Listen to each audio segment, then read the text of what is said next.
Hello friends, welcome to our channel box office blockbusters. কথা বলবো lipstick এই মুভির 23 দিনের কালেকশন নিয়ে, কথা বলবো দেয়ালের দেশ এই মুভির 23 দিনের কালেকশন নিয়ে, মির্জা এই মুভির 23 দিনের কালেকশন নিয়ে, কথা বলবো ডেড বডি এই মুভির প্রথম দিনের কালেকশন নিয়ে, কথা বলবো রাজকুমার এই মুভির 23 দিনের কালেকশন নিয়ে। আপনারা জানেন সুপারস্টার সাকিব খান স্যার অভিনীত রাজকুমার ফিল্মটি অল টাইম ব্লকবাস্টার কালেকশন করতে সক্ষম হয়েছে। বাংলাদেশের দর্শকরা এই মুভিকে সাপোর্ট করেছে। রাজকুমার এসেছে এবং বক্স অফিস থেকে মুভিটি খুবই পজিটিভ কালেকশন করতে সক্ষম হয়েছে। ফ্যামিলির সাপোর্ট, ভালোবাসা কিন্তু রাজকুমারের সাথে রয়েছে। রাজকুমার লং টাইম রানে একটি ভালো কালেকশন করতে পারে। সুপারস্টার সাকিব খান স্যার তার ক্যারিয়ারের সবচেয়ে বেস্ট ফিল্মটি করেছে এবং দর্শকরা এই মুভিকে অনেক বেশি সাপোর্ট করেছে। কথা বলবে 5 টিমের কালেকশন নিয়ে। ভিডিও ভালো লাগে তো লাইক করবেন এবং এখন যদি বক্স অফিস ব্লকবাস্টার চ্যানেলটি সাবস্ক্রাইব না করে থাকেন, সবার আগে সকল লেটেস্ট আপডেট এবং বক্স অফিস কালেকশন জানার জন্য আমাদের চ্যানেলটি সাবস্ক্রাইব করে নেবেন। প্রথম ধরবো লিপস্টিক নিয়ে, বাঁচলো 1,50,00,000 টাকা। লিড হলো আদর আজাদ স্যার, 23 দিন কমপ্লিট করে নিয়েছে। আদর আজাদ স্যার অভিনীত লিপস্টিক ফিল্মটি বক্স অফিসে খুবই পজিটিভ কালেকশন করছে। আপনারা জানেন লিপস্টিক কিন্তু বাংলাদেশের থেকে ভালো রিভিউ পেয়েছে। প্রথমে মুভিটি কন্ট্রোভার্সিতে জড়ালো, মুভিটি তৃতীয় সপ্তাহে এসে ভালো কালেকশন এনে দিয়েছে। বক্স অফিসে মুভিটি যেরকম আয় করছে, আমরা এক্সপেক্ট করছি লং টাইম রানে লিপস্টিক বক্স অফিসে 3 কোটি প্লাস বিজনেস করে নেবে। নিজেদের 23 দিনে বাংলাদেশ থেকে আয় করেছে 10 লক্ষ টাকা। মুভিটি টোটাল আয় করেছে 1,74,00,000 টাকা। আপনারা যদি এখনও লিপস্টিক না থাকেন দেখবেন আদর আজাদ স্যার অভিনীত লিপস্টিক ফিল্মটি কেমন হয়েছে। ফ্যামিলিজেন্সের সাপোর্ট, ভালোবাসায় মুভিটি বক্স অফিসে একটি ব্লকবাস্টার কালেকশন করতে পারে। আপনারা প্লিজ কমেন্ট করে জানিয়ে দিন লিপস্টিক আপনাদের কেমন লেগেছে।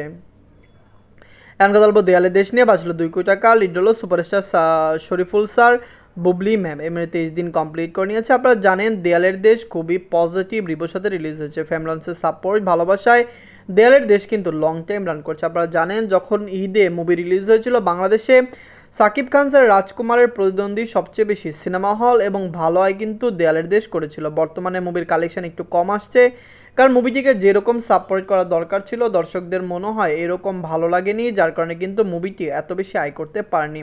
তারপর আমরা এক্সপেক্ট করছি লাইফ টাইমে মুভিটি 3.5 কোটি প্লাস বিজনেস করবে। দেয়ালের দেশে শরীফুল রাস্তারের পিওর অ্যাক্টিংয়ে দর্শকরা কিন্তু এই মুভিকে খুবই সাপোর্ট করেছেন। 23 দিনে বাংলাদেশ থেকে আয় করেছে 6 লক্ষ টাকা। টোটাল এমএ কালেকশন হলো 2,73,00,000 টাকা। আপনারা যদি এখনও দেয়ালের দেশ না থাকেন দেখবেন শরীফুল রাস্তার, বুবলি ম্যামের অ্যাক্টিং স্কিল খুবই ভালো। এই ফিল্মে তাদের অ্যাক্টিং স্কিল নিয়ে সবচেয়ে বেশি কথা হয়েছে। দর্শকরা তাদের অ্যাক্টিং দেখে খুবই প্রশংসা করেছে এবং এইটি মুভিকে একটি পজিটিভ রিভিউ এনে দিয়েছে। আপনারা প্লিজ কমেন্ট করে জানিয়ে দিন দেয়ালের দেশ আপনার কেমন লেগেছে এবং লং টাইম রানে মুভিটি কি পারবে বক্স অফিসে 3.5 কোটি প্লাস বিজনেস করতে, কমেন্ট করে জানিয়ে দিন। এখন কথা বলবো মির্জা নিয়ে, বাঁচলো 4 কোটি টাকা। লিড হলো অঙ্কুশ হাজরা স্যার, 23 দিন কমপ্লিট করে নিয়েছে। অঙ্কুশ হাজরা স্যার অভিনীত মির্জা ফিল্মটি বক্স অফিসে খুবই পজিটিভ কালেকশন করেছে। ফ্যামিলির সাপোর্ট, ভালোবাসায় মির্জা কিন্তু ক্লিন হিট। আপনারা জানেন ওয়েস্ট বেঙ্গল থেকে এবার ঈদে কিন্তু মির্জা রিলিজ হয়েছে। দর্শকরা এই মুভিকে খুবই সাপোর্ট করেছে এবং ভালোবেসেছে। ফ্যামিলির সাপোর্ট, ভালোবাসায় মির্জা কিন্তু লং টাইম রান করছে এবং অবশ্যই মুভিটি বক্স অফিসে 5 কোটি রুপি প্লাস বিজনেস করবে। আপনারা জানেন অফিসিয়াল স্টেটমেন্টে অঙ্কুশ হাজরা স্যার জানিয়েছেন মির্জার 60% তিনি স্যাটেলাইট থেকে আয় করেছেন, রিকভার করেছেন, যেখানে বাকি 40% তাকে থিয়েটার থেকে রিকভার করতে হবে। দর্শকরা যদি সাপোর্ট করে অবশ্যই মুভিটি বক্স অফিসে ব্লকবাস্টার হবে। নিজের 23 দিনে ওয়েস্ট বেঙ্গল থেকে আয় করেছে 5 লক্ষ টাকা। টোটাল এমএ কালেকশন হলো 4,08,00,000 টাকা। আপনারা যদি এখনও মির্জা না থাকেন দেখবেন অঙ্কুশ হাজরা স্যার অভিনীত মির্জা ফিল্মটি কেমন হয়েছে, লং টাইম রানে মুভিটি কত টাকা আয় করতে পারে।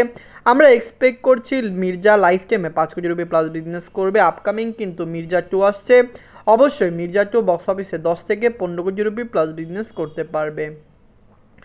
এখন কথা বলবো ডেড বডি নিয়ে, বাঁচলো 1,90,00,000 টাকা। লিড আপনারা জানেন জিয়াউল হক রওশন স্যার, ওমর সানি স্যার এই মুভির ডিরেক্টর। আপনারা জানেন ইকবাল আজাদ স্যার, এমডি ইকবাল, যাকে কিন্তু বাংলার দর্শকরা খুবই চিনেন। তিনি বেশিরভাগ সময় তার বিভিন্ন আলোচনায় সমালোচিত হয়ে থাকেন। আপনারা জানেন তিনি ডেড বডিকে ঈদে রিলিজ করতে চেয়েছিলেন, ডেড বডি ঈদে আসেনি। এরপরে তিনি বললেন 100টি সিনেমা হলে ডেড বডি রিলিজ করবে, কিন্তু 100টি সিনেমা হল দূরে থাকুক, ডেড বডির থিয়েটার লিস্ট যখন রিলিজ করলেন তখন দেখা গেল 31টি থিয়েটারে কিন্তু ডেড বডি চলছে। ফ্যামিলিজন যেরকম সাপোর্ট করা দরকার আমার মনে হয়নি সাপোর্ট করেছে, কারণ প্রথম দিনে মুভির আয়ও কিন্তু কম এসেছে। ফ্যামিলিজন সাপোর্ট করলে অবশ্যই মুভিটি প্রথম দিনে একটি ভালো আয় করতো। যাই হোক, নিজের প্রথম দিনে বাংলাদেশ থেকে আয় করেছে 25 লক্ষ টাকা। আমরা এক্সপেক্ট করেছিলাম ডেড বডি কমপক্ষে প্রথম দিন 50 লক্ষ টাকা প্লাস বিজনেস করবে।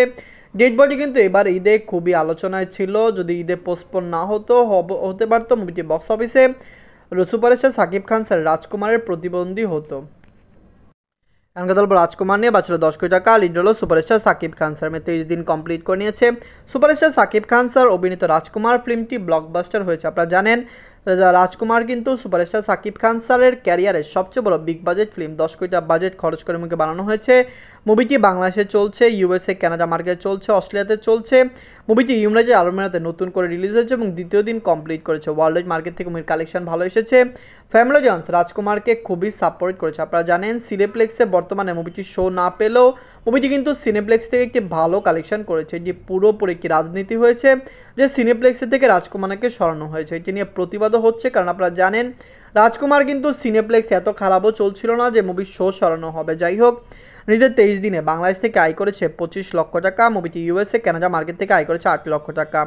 অস্ট্রেলিয়া মার্কেট থেকে আয় করেছে 5 লক্ষ টাকা। মুভিটি ইউনাইটেড আরব আমিরাত থেকে আয় করেছে 10 লক্ষ টাকা। ওয়ার্ল্ড মার্কেট থেকে আয় করেছে 48 লক্ষ টাকা। টোটাল এমএ কালেকশন হলো 28 কোটি 35 লক্ষ টাকা। আপনারা জানেন সুপারস্টার সাকিব খান স্যার তার ক্যারিয়ারে অনেক ফিল্ম করেছে, শুধু রাজকুমার নয়, প্রিয়তমা নয়, তিনি কিন্তু পাসওয়ার্ড, আপনারা জানেন ভাইজান, এলোরে, তারপর নবাব, আরও ভালো ভালো ফিল্ম করেছে, শিকারি করেছে, যেসব ফিল্মগুলি বাংলাদেশ এবং ইন্ডিয়াতে ভালো আয় করেছে। আমরা এক্সপেক্ট করছি রাজকুমারকে ইন্ডিয়াতে রিলিজ করবে এবং অবশ্যই ইন্ডিয়া থেকেও রাজকুমার ভালো আয় করবে। আপনারা কমেন্ট করে জানিয়ে দিন রাজকুমার, ডেড বডি, মির্জা, দেয়ালের দেশ, লিপস্টিক, এই 5টি মুভির মধ্যে সবচেয়ে বাংলা মুভি কোনটি? কোন মুভিটি হবে বিগেস্ট ব্লকবাস্টার? কোন মুভিটি হবে ফ্লপ? কমেন্ট করে জানিয়ে দিন। ধন্যবাদ।